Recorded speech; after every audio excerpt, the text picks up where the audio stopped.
Today, we're going to talk about probably the most influential woman psychoanalyst in the really the history of psychoanalytic thought. And she becomes the first person to really make an impact in theory. Now, her name is Karen Horney. And you'll see that Karen Horney is someone who really moved psychoanalysis more into the social sphere and into the interpersonal sphere, and came up with lots of distinctions.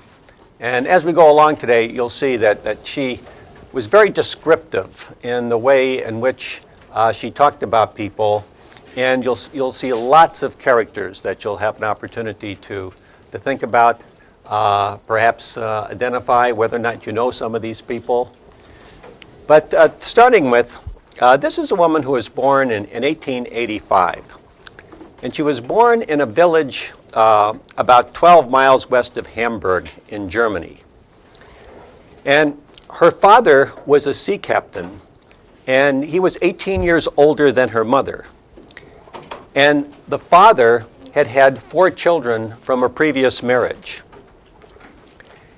Then in the current marriage, Karen was the second child, and she was 4 years younger than her older brother. So in the broader context, she was the 6th child, but in the family of her father and her mother, she was the second. Now, Horney had ambivalent feelings towards her father. She found him aloof and self-righteous, but she was a man that she really wanted to please. And these intense feelings she had about him may have been intensified by the fact that he was away so often because he was a sea captain.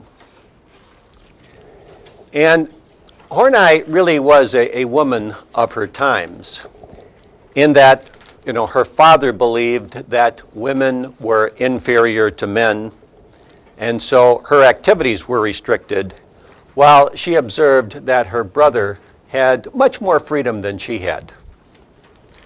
Now, biographers have speculated that Horney had a poor self-image herself, and she compensated for it by deciding, if I cannot be attractive, I will be smart.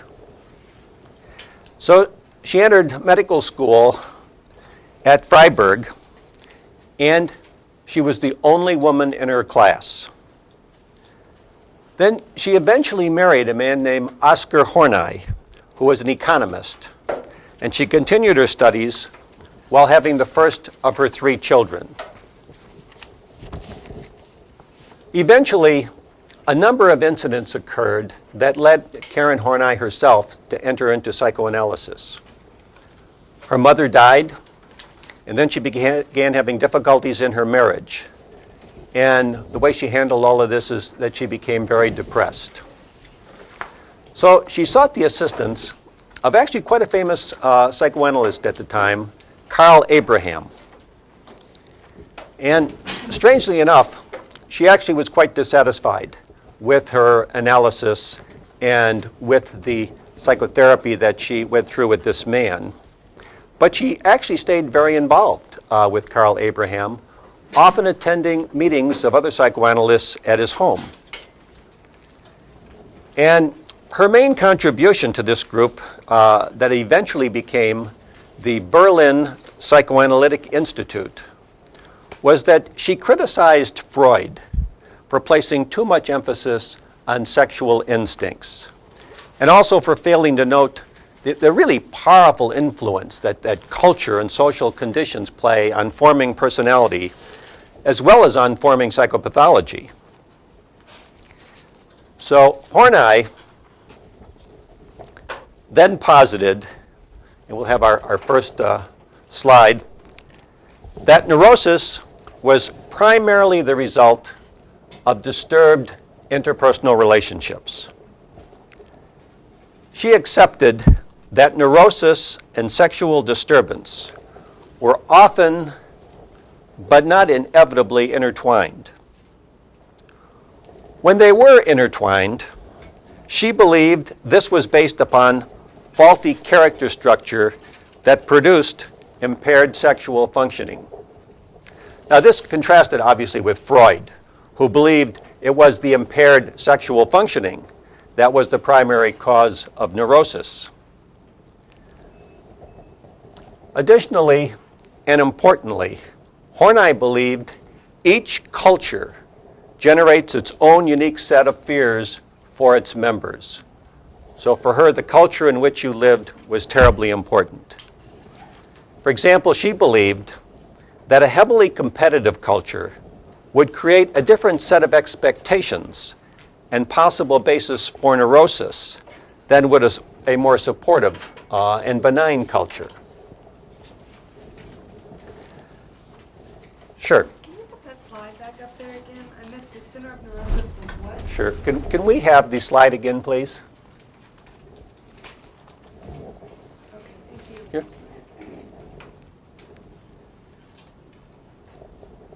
Now, Horney talked about hypercompetitiveness. This is an important concept to her. And she saw hypercompetitiveness as the center of neurosis. And she defined hypercompetitiveness as the indiscriminate need to compete and win and to avoid losing at any cost. This, she believed, enabled the individual to maintain and enhance one's feelings of self-worth. She especially noted that hypercompetitiveness was a central feature of American culture, and believed that competitiveness and the hostility that she said accompanied it pervaded all human relationships in the American culture. She further indicated that hypercompetitiveness or hypercompetitive individuals perceived others as being malevolent and believed that their best chance for survival was to regard everyone with distrust until others proved themselves to be honest. Well, you think about this. I mean, this is a very negative way to approach life. You're going to be suspicious of everybody till they prove to you that you don't really have to be suspicious of them. And it's important, and this keeps on coming up in our discussions, but you need to realize these observations now are being made by someone who's a psychotherapist. So, of course, she is consistently seeing people who fit this description, and then generalizing to a much larger population, and often therefore generalizing inappropriately. You could look actually at her view of hypercompetitiveness is that you're guilty until proven innocent. And Horney believed that most individuals in a hypercompetitive society have low self-esteem. So they actually strive for superiority at the expense of others, becoming hostile, arrogant, dogmatic, aggressive, and derisive. When she first came to the U.S., obviously she didn't have good feelings about Americans. She even saw sexuality as part of this competitive need and believed that individuals tried to prove themselves superior by subduing and humiliating their sexual partners, which also tells you something, of course, about her own intimate life, since this is how she perceived sexuality really operated between two people. Now, the central theme in Horney is obviously a good example of overgeneralizing a theory of neurosis to healthy behavior. And so as we go through this, you will see most of the time we will be talking about neurosis, and then she will be generalizing that all people fit into one of the many neurotic categories we're going to describe. Now, there is research evidence that men actually do, that is, that hostile men actually do act as Horney describes in their sexual involvements with women, especially if the involvement is so hostile as to include rape. Studies have found that males who were hypercompetitive were more likely to blame the victims of rape than to blame the rapist. But again, that's a very small population of people, since there are very few people who actually engage in rape, and even fewer of those people have we ever studied. Perhaps Horney's most important contribution was her insistence that neurosis grew out of learned behaviors, which occurred in social relationships. She felt that the child's interactions with parents gave rise to neurosis when there were disturbances in the relationships. So she did allow for the possibility that actually, parents and children had a good relationship, that things went well, that children felt nourished and cared for, etc. So they didn't have to become neurotic. But she was certainly saying that neurosis comes when there are disturbances in the relationships between children and their parents. And she was especially concerned when children felt a lack of respect for their needs, a lack of guidance, when children experienced disparaging attitudes, a lack of warmth, and found themselves trapped in taking sides in parental disagreements. And of course, with a theory that's highly socially interactive, obviously parental disagreements would be very important to her, and she would see children as very affected by this. And she believed these factors, or at least a set of them, became so troubling to youngsters that they experienced what she called basic anxiety. Basic anxiety is a concept for which she is very well known. This is a feeling of being isolated and helpless, and feeling you are that way in a potentially hostile world. It has frequently been used by existentialist philosophers, and we're going to encounter basic anxiety in other theories that we're going to discuss. Horney did believe that when basic anxiety is intense, individuals unconsciously defend against this feeling in developing 10 neurotic needs. And these needs are distinguished from normal needs by their compulsiveness, rigidity, and the indiscriminate usage of them, as well as by the fact that they're unconscious. So, in this sense, she is going to say there are 10 neurotic needs that are unconscious, and people are driven by them, or maybe driven by one or a combination of them. Now, our first need is the neurotic need for affection and approval. The extreme of this need is a prototypical example of what we see actually in each need. The neurotic person's need for affection and approval is so extreme, the person is indiscriminate in seeking these experiences. Anyone can serve as the object who will help this neurotic person. At the same time, even casual acquaintances are empowered with the ability to hurt the person if such people do not give the affection that the neurotic person desires. Now, this behavior is neurotic because it actually interferes with the goals that the person is seeking. For example, while an individual feels a great need for affection, the person is likely to reject anyone for the slightest inconsistency in being affectionate with them. If you think about it, then, these people don't have relationships that last very long, because everybody at some time fails to be responsive in exactly the same way that another person wants them to be. And if you start rejecting everybody every time there's the slightest flaw, you'll find you won't have many relationships. So the problem is that this style is neurotic in the sense that it dooms the person not to have the very kind of relationship they claim they want. Now, our next person we're going to talk about is the neurotic need for a partner who will take over one's life. Many neurotics are lonely, and they feel inadequate without the presence and love of a special person. Thus, our neurotic will seek a partner at all costs. And remember, it's these extremes that make this neurotic. Obviously, most of us seek a partner, but not at all costs.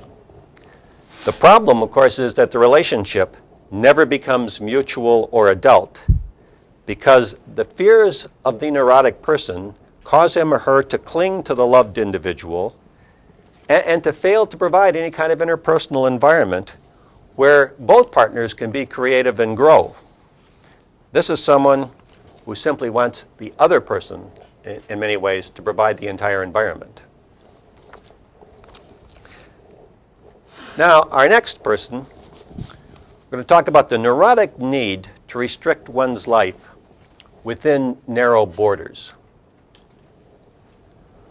We often note that risk-taking is not characteristic of neurotic people.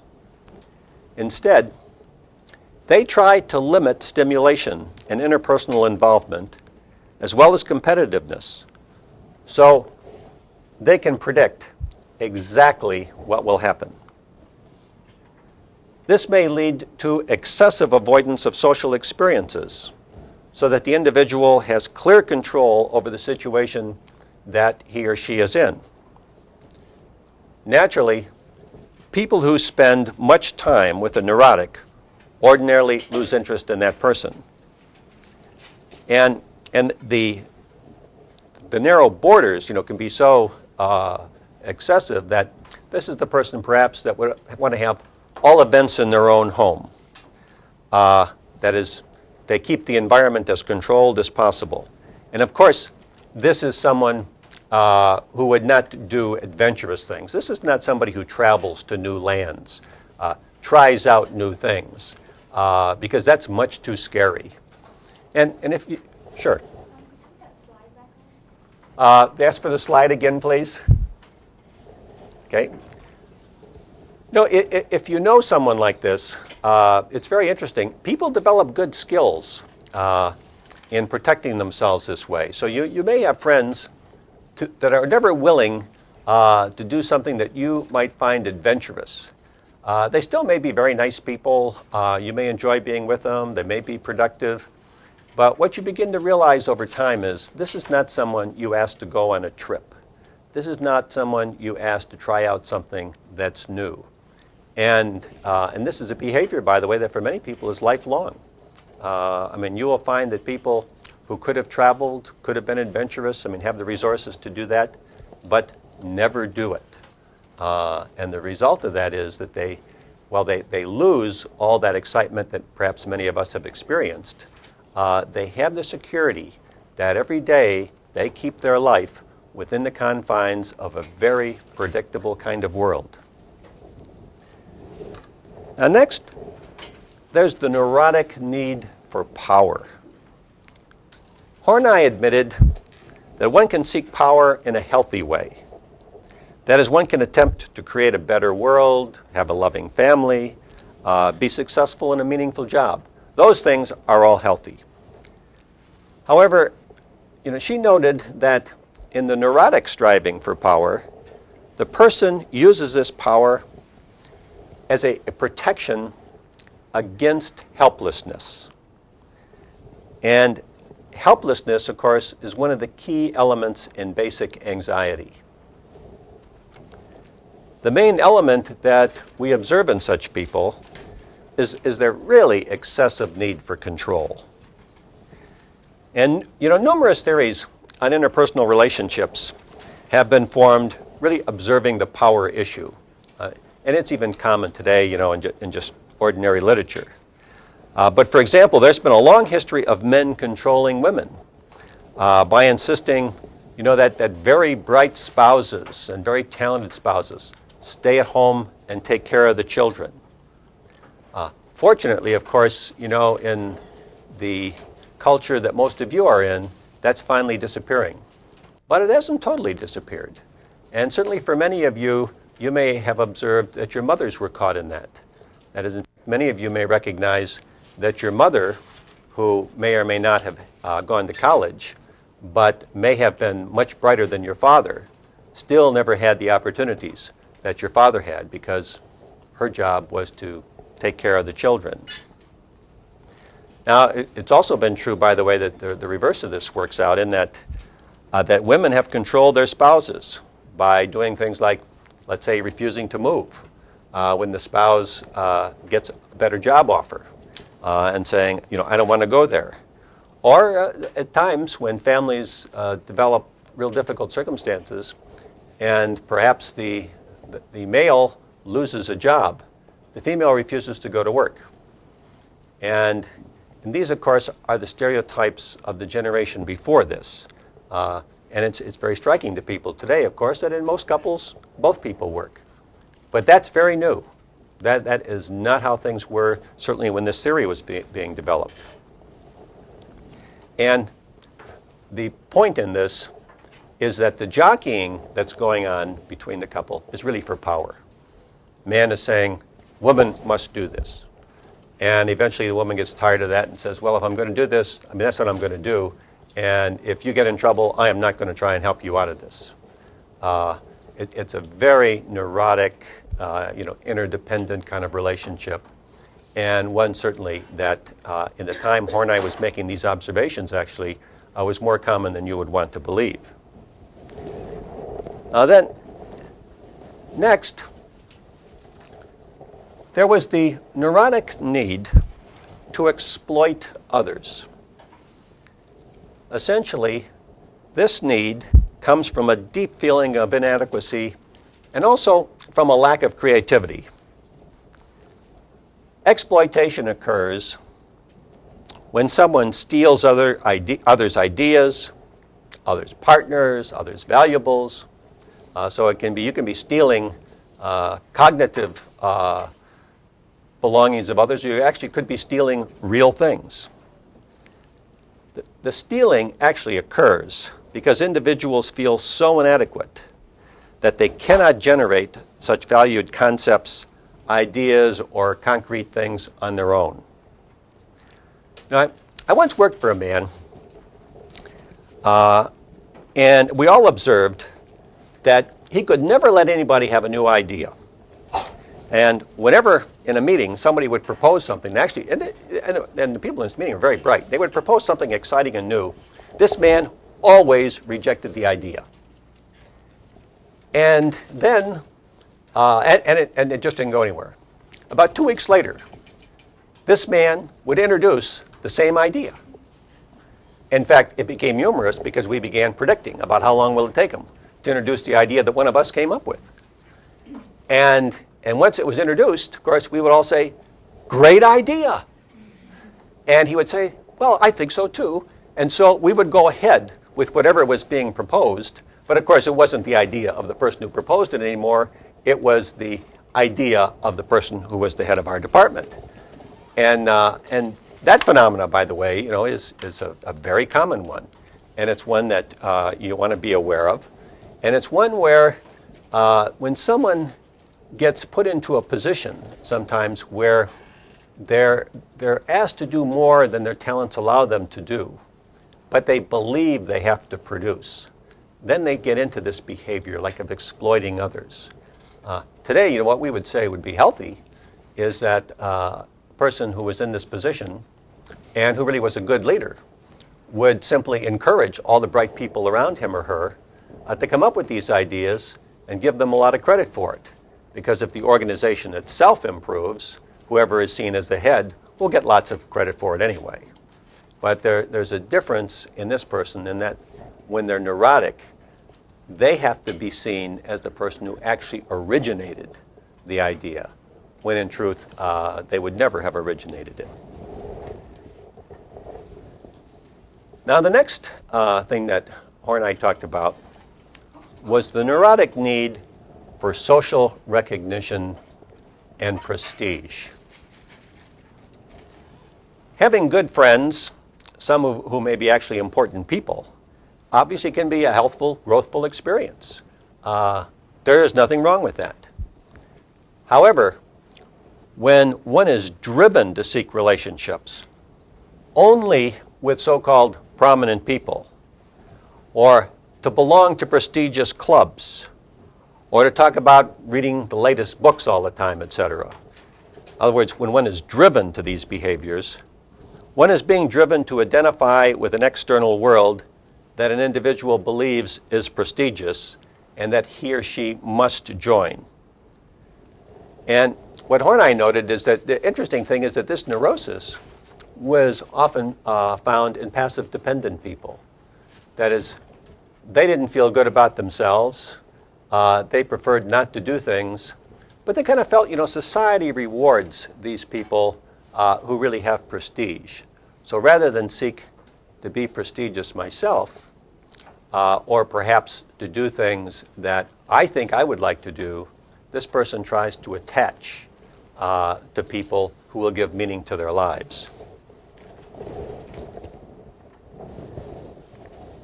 Then we have the neurotic need for personal admiration. This neurosis actually has become more typical in our day than it was in Horney's day. This is a neurosis of the present time. And many theorists since her have developed theories around narcissism. That is, the need to overcome personal inadequacy by feeling extremely special and loved. Narcissistic persons often present themselves as if they should be greatly admired, and they hope that people indeed will respond to them in just that way. Now, sadly, of course, what actually happens is that these individuals often experience considerable pain because the very way they present themselves causes people to avoid them. It is not fun to be around a narcissistic person. And in fact, I just mentioned one example of the person who takes credit for everything. That person often does that because they need to be the center of attention. So in the healthy person I had just mentioned, who might say, well, our organization runs well because this person, this person, and this person are all contributing. The narcissistic person identifies that I am the organization. Everything about this organization must be credited to me. Now, when someone is that extreme in their behavior, it means deep down they really don't feel that they're creative at all. And in fact, one of their neurotic worries is someone will discover that they really don't have much creativity. And so they're constantly trying to kind of like build a background that will cause people to say, well, he or she did this, and they did that, and they did the other thing. And of course, people tend to want to avoid individuals like this. Then there is the neurotic ambition for personal achievement. Some people believe that, if you could just have an important job, or you could have a large amount of money, or something else that's valuable, that the person will be greatly prized. The result is they often seek occupations that really are genuinely valued. So they will have a special place in relating to other people. However, as is the case with all the neuroses that I'm describing to you, the problem is that no matter how talented the person is or how prestigious the job, it never generates the amount of attention and affection that the person actually believes he or she needs. But being special is something that the person thinks they will experience because of their job. How many of you watch a television show called ER? Well, at least I have some television watchers here. Okay, remember the character. There is a character in ER. It's an emergency room physician who also is a surgeon. And in one graphic, difficult to watch show, he loses his hand. Remember this? And now the man actually gets the hand detached later. And now he's making a comeback at trying to do some things in the ER as a surgeon. Now, what is marvelous, if you had seen this show, this man is totally unlikable. It is extremely difficult. If you like this man, I will tell you right now, you would be diagnosed as a masochist. Because this man does not do anything for anyone else. Everything he does is for his own self-aggrandizement. But you get to see how inadequate he feels. And more recently, he's gotten interested in one of the women ER physicians who is very attractive, and she is trying to be very gentle with him while saying, you know, not in a million years.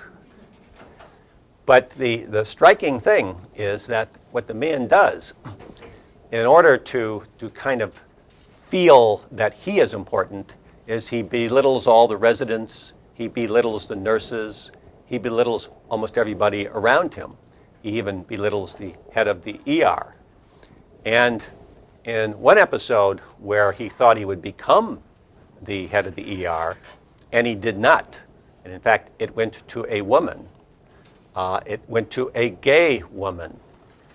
This man just struggles with all kinds of feelings about how could he be passed over, because he really needed the job. Now, did he really need the job for money? Of course not. Did he really need the job because he could do better surgery? No. He needed the job because he feels so not special. He needed some other recognition that indeed he is special. Had he gotten the job, would he have changed? All of you know, of course he wouldn't have changed. Neurotic people don't change because they get something that they're neurotically pursuing. It's just one more thing that reminds them that it's not enough. So the part that makes these kinds of behaviors neurotic is that they're never self-fulfilling. On the other hand, let's say, supposing you really wanted to become head of the organization that you now work for. Now, in the healthy person, what would happen is you would really enjoy becoming the head. You would feel good about this. It would be very satisfying to you. And your first thought wouldn't be, how can I become the head of even a bigger organization? Or how can I get even more attention? In fact, the healthy person would say, it's wonderful that people value me. It's wonderful that people would think, I can do this job. So this is the contrast now that we're talking about between healthy, in which you can really enjoy what happens to you, and neurotic, where you are driven to have to seek certain things. But of course, when you get them, it really doesn't create the kind of satisfaction and excitement and pleasure that your fantasy made you think it would.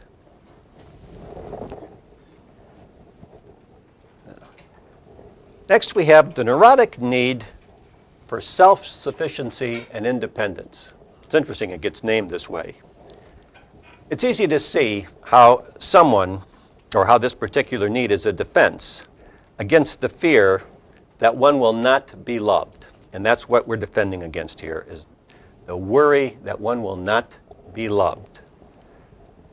The striving for self-sufficiency and independence often leads a person to seek jobs that actually are somewhat solitary, to engage in activities that can be done by one person, and to demonstrate to others, I'm really just fine on my own. Now, while there are very healthy people who are self-sufficient, with the neurotic, this person seeks this style of life as a way to avoid his or her real wish, which is that of being loved and very actively involved and dependent on others.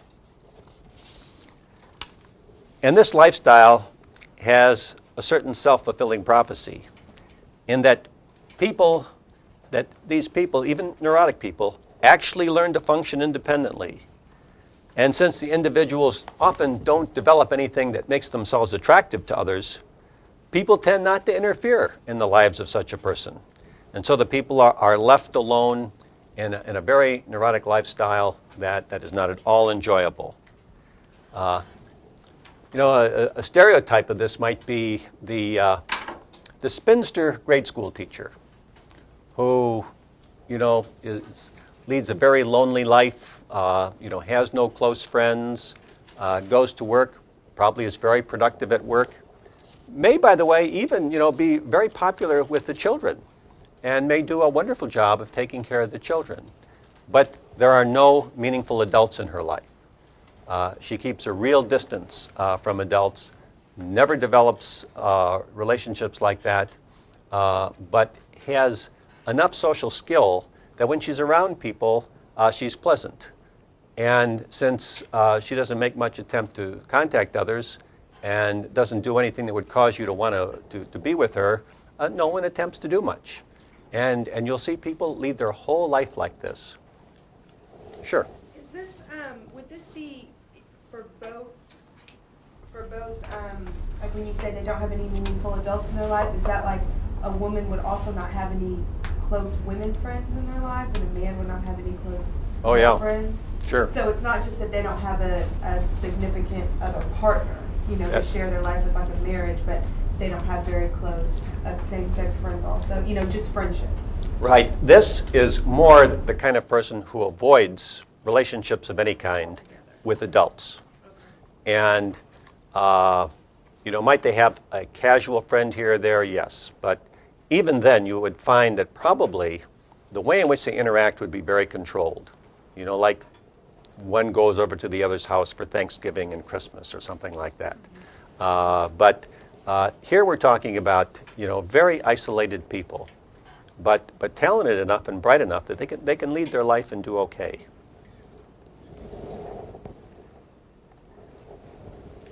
Next, we have the neurotic need, think about this, for perfection and unassailability.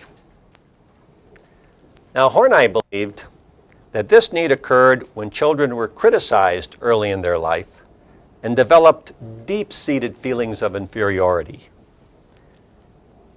And feeling so inferior, to overcome this really painful awareness, children strived to be the very best at whatever they undertook, so they would never be criticized again.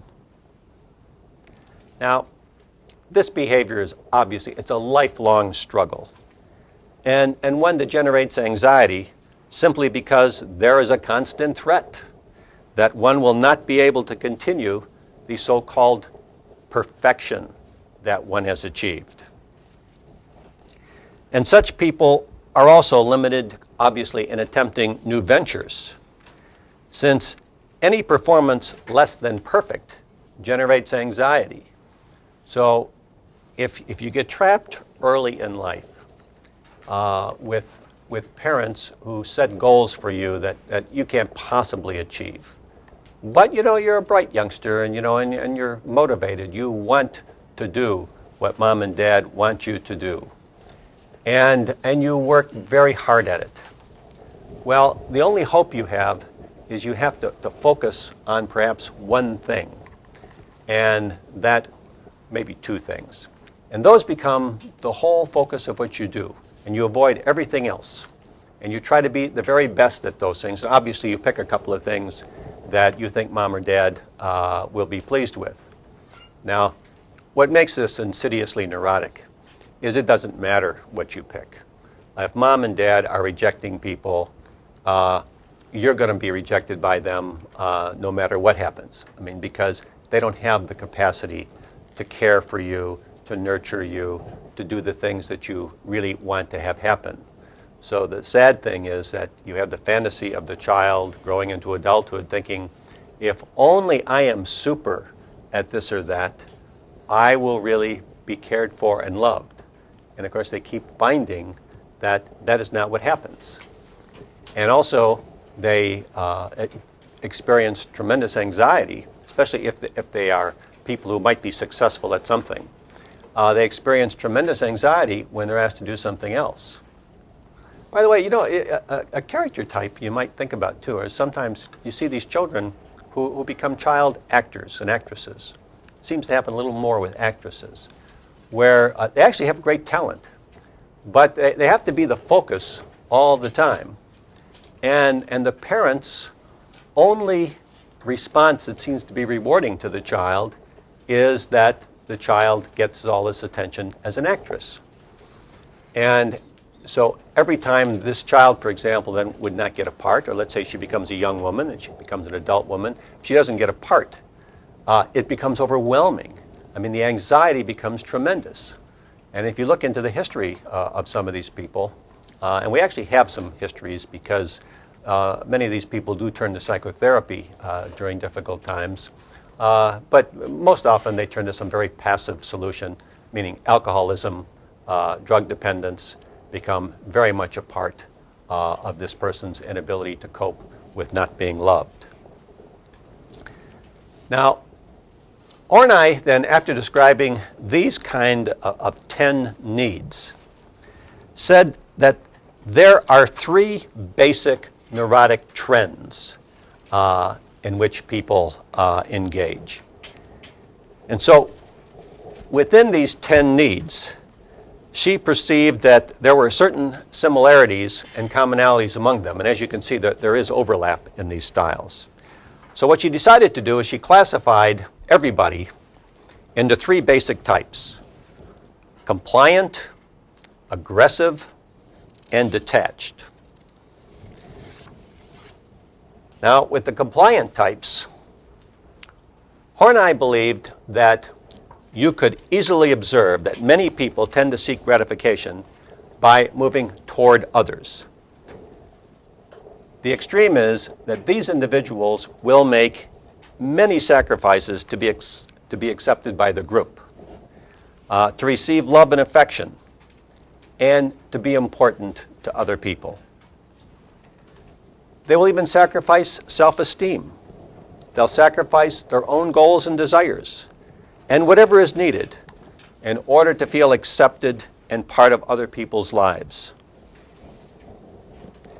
This individual is the person who will do whatever the group wants.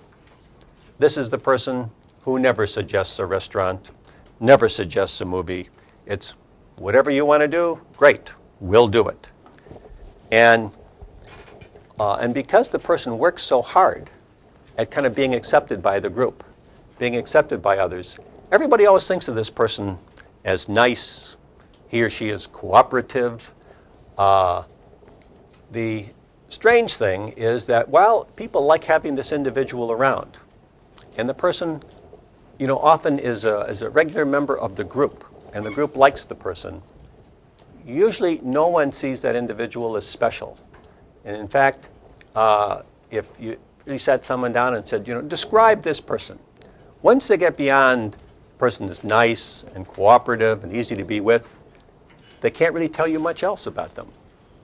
So this is when the person has gone to this extreme of being so compliant, they actually don't have a personality of their own. Now then, there's the aggressive types. And you can tell from descriptions I gave earlier that Horney noted that many are distrustful of other people. But at the same time, these individuals feel a great need for power, social recognition, and prestige.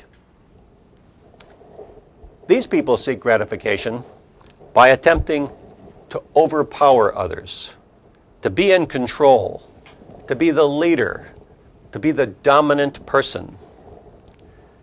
They tend to have cognitive values because cognitive values are much easier to handle than emotional ones, and they don't invest much in emotions. Thus, the people that fit into this category tend to be known for their coldness. They usually fail in significant relationships, certainly like marriage, and they place much more value in showing that they are strong or smart rather than that they are kind or benevolent or caring. Now, again, this is a lifestyle actually that is quite self-maintaining because others don't try to get into this person's world. So if you run into somebody like this, you're not eager to really spend a lot of time with them. So if they continue this kind of behavior, they will be independent. And you also can see, of course, how if you had a marriage between an aggressive type and a compliant type, they might stay together for a while. You've got one person who really, really dominates and controls everything, and then you've got the other person who is very willing to give in to whatever it is the other person wants. And the person, of course, the compliant type is giving in because he or she feels if they do so, they will be loved. They will be cared for. Needless to say, and we've talked about this in some of our other character types, when two neurotic people get married, and they get married for these kind of neurotic reasons, that one can control the other, and that one who's controlled can feel taken care of, etc., the relationship can only work as long as both people stay neurotic in the way they are neurotic. That is, each of them is getting certain gratifications. The real problem, of course, with this is that the person never really experiences any kind of happiness, and the very premise of neurosis is that they really don't experience any kind of gratification that keeps them going. Now, the third type here, of course, is the detached type. And the third neurotic trend that Horney observed was a movement towards people when one becomes detached and self-sufficient. She describes such individuals as moving away from people, meaning the persons protect themselves from pain by engaging mostly in solitary activities. The detached individual who moves away from others usually leads an isolated, painful, and unexciting life. And since they are so good at keeping a distance from others, their lifestyle is rarely challenged.